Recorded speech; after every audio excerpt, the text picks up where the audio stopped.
Do you feel like you need God's encouragement and wisdom throughout the week to take hold of His promise to fly like an eagle? You've come to the right place. Welcome to Eagles on the Hill.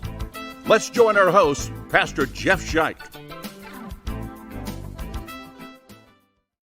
Well, hello, I am your host, Pastor Jeff Scheich. Thanks for joining us on this podcast of Eagles on the Hill. We want to encourage you to search for us, Eagles on the Hill, on YouTube, and hit the subscribe button in the lower right-hand corner. Or you can follow us wherever you listen to podcasts so you catch every one of these. They come out a couple times a week. Follow us as we together follow Jesus and draw strength from Him to fly like an eagle. Today, what's on my mind is the heat wave that we just had in Lincoln, Nebraska. If you're listening to this in early October, we just had a big heat wave at the end of September, early October. Took us into record territory for, I think, 3 days in a row. And so it got me thinking about global warming, got me thinking about the climate, got me thinking about seasons because I love the fall. It's my favorite season for a lot of reasons. It's a great season for weather here in Lincoln, typically, although this past weekend was pretty hot.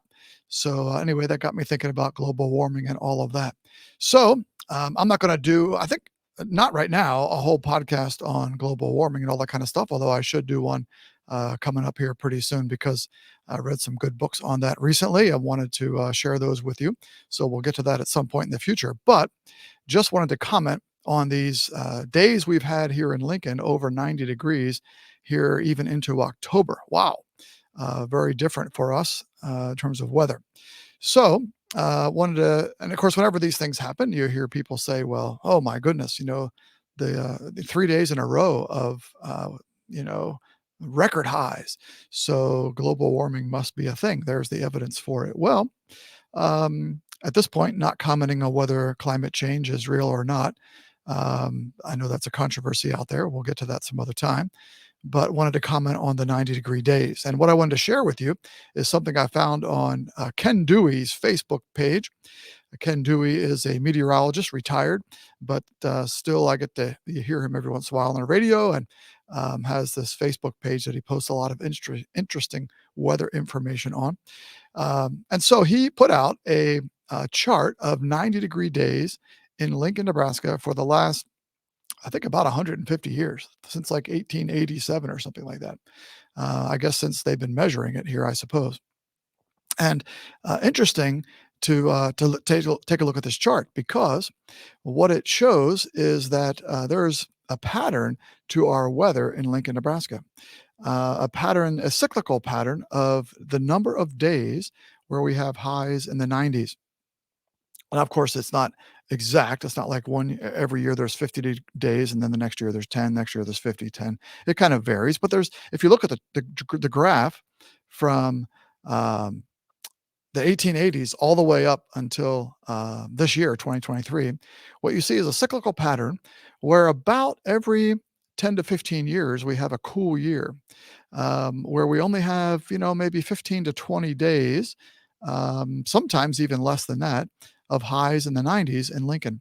And then it'll shoot back up, into the 40 days, 45, 50 days. Generally, that's kind of where it hovers, in the 40 to 50 days above 90 degrees in a summer in Lincoln. But then it'll drop back down again. And that pattern holds true all the way back to the beginning of when we recorded temperatures in Lincoln. So, so the fact that we've had 3, record days here at the end of September, it doesn't necessarily mean a whole lot in terms of what's coming in the future. In fact, if you look at the pattern, 2009 was the last summer where we had a kind of reduced number of 90-degree days. Well, if it's every 10 to 15 years, then you would expect in the next couple of years, we're going to have a summer that's pretty cool. And by that, I don't mean pretty sweet. I mean cooler, like cooler temperatures. So look forward to that coming in a summer, within a couple of years from now. That pattern, it's a 150-year pattern. It should hold true here coming up. So I thought that was kind of interesting. That got me thinking about seasons as well, because like I said, my favorite season is fall. And the weather's just beautiful. The wind typically dies down, and colors change and all that kind of stuff. So it's just a beautiful season. And of course, football happens. So I love the fall. But got me thinking about the seasons and some teaching from Scripture, maybe about the seasons that we experience: fall, winter, spring, and summer. And where did they come from? Why do they happen?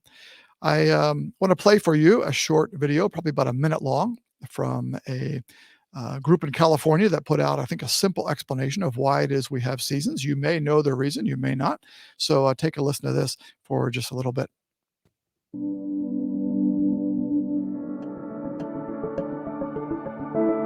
You know that Earth orbits the sun, right?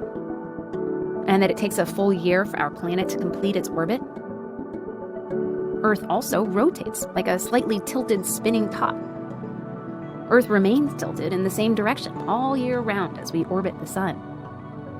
But that means the sun's light shines differently on Earth at different times of the year. Let's look at Earth when it's winter in the northern hemisphere. Observe how the North Pole tips away from the sun. This means that sunlight strikes the northern hemisphere at a shallow angle for a short period of time. This is why winter weather is generally cool, with short days and long nights. As Earth orbits the sun, we move towards spring in the northern hemisphere. Now Earth is tilted neither toward nor away from the sun, as day and night are about equal in length. As we make our way to the summer months, notice that Earth is still tilted in the same direction, only now on the other side of our orbit. The North Pole is tipping toward the sun. Sunlight strikes the northern hemisphere more directly, and the sun stays in the sky for a longer time. Compared to winter, summer days are warmer, and the sun stays in the sky much longer. Notice, too, that while it's summer in the northern hemisphere, it's winter in the southern hemisphere. All right, so that tells us that the reason we have our seasons is because of the tilting of the Earth on its axis. Whether you knew that or not before, I don't know, but now you know. So I want to look at Scripture, and this may, we'll see if this blows your mind or if you've heard this before, but I want to look at some Scripture around the time of Noah's flood, Genesis 6, 7, and 8. Great account of the destruction of the world. What an amazing time to have been Noah and his wife and 3 sons and their wives, to see that happen. But here is what we read in Genesis chapter 8. Now, this is at the end of the flood, after the flood waters have receded, and now Noah is off the ark and building an altar to sacrifice to the Lord. And this is what it says: Then Noah built an altar to the Lord, and taking some of all the clean animals and clean birds, he sacrificed burnt offerings on it. The Lord smelled the pleasing aroma and said in his heart, Never again will I curse the ground because of humans, even though every inclination of the human heart is evil from childhood. It's an important verse. We get to that in another time. But anyway, never again will I destroy all living creatures as I have done. As long as the earth endures, seed time and harvest, cold and heat, summer and winter, day and night will never cease. Verse 22 is an important verse. And we read that from our vantage point now, many, many, many years later after the flood. And we read, as long as the earth endures, seed time and harvest, cold and heat, summer and winter, day and night will never cease. And we say, oh, yeah, whatever. That's how we experience life now. However, did you know that that's the first time in the scriptures that cold and heat, summer and winter are mentioned? How about that? In Genesis chapter 1, seasons are mentioned, but just in passing, as if it's not a very important piece. In Genesis chapter 8, after the flood, this statement is made. And why is this statement? Why don't they just say seasons? But instead, God goes into this quite significantly: seed time and harvest, cold and heat, summer and winter. Of course, day and night were there from Genesis chapter 1. We know that from Genesis 1. That was a big emphasis in Genesis chapter 1. But the rest of it, for the first time, appears after the flood. So here's a theory for you. Is it possible that the earth was not tilted on its axis prior to the flood? Is it possible that there was no cold and heat, winter and summer prior to the flood? How about that? Well, you say the flood is just a little rain for a while, but we don't typically think of the earth maybe tilting on its axis during the flood. Was it that much of an upheaval that occurred during the flood account in Genesis? Well, let's take a look at Genesis chapter 7. This is when Noah just got onto the ark and his family, 8 people in all. And it says, after the 7 days, the flood waters came on the earth. In the 600th year of Noah's life, which is another indication, somehow those people lived a lot longer than what they do now. On the 600th year of Noah's life, on the 17th day of the second month, on that day, all the springs of the great deep burst forth, and the floodgates of the heavens were opened, and rain fell on the earth 40 days and 40 nights. We tend to, when we think about the flood, focus on that last verse that I just read. Rain fell on the earth 40 days and 40 nights. And we tend to think of the rain we experience and say, well, just multiply that by 40 days. And that's what they had. Well, I don't know if that's going to cause a flooding over the whole entire surface of the earth. But if you look at the verse prior to that, which we typically just kind of brush over, on that day, all the springs of the great deep burst forth, and the floodgates of the heaven were open. Is it possible? I think it is, that the flood is more than just rain. Is it possible that during the flood, the earth tilted on its axis, that the continents moved apart from one another, that there was a huge shaking of the world that happened that caused the whole earth to be covered in water and destroyed the earth as the people pre-flood knew it? And when Noah got out of that ark, the earth was vastly different. And indeed, there was seed time and harvest, cold and heat, winter and summer for the first time. I don't know, but it's possible. So give that some thought as you think about Noah and the flood and what happened in those days. As you think about the seasons of the year, as you think about fall, if that's your favorite season, or maybe summer's your favorite, spring's your favorite, winter. People like winter. I don't understand it. But anyway, I know people that like winter. That to me is bizarre. Maybe that's you. I don't know. Anyway, that's what I got for you today.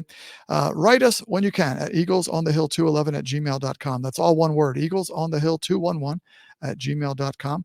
Let us know your thoughts on what your favorite season of the year is, what you think about this idea that maybe the flood caused the earth to tilt on its axis. I don't know if that's true or not, but it's interesting to consider that was a great upheaval at that time. Let us know your thoughts on that and maybe future topics you'd like us to talk about, to cover on the podcast. Remember, as we close, as we always do, the promise of God in Isaiah 40 that those who hope in the Lord will fly on wings like eagles. And we want to certainly trust in God's promise today. Thanks for listening.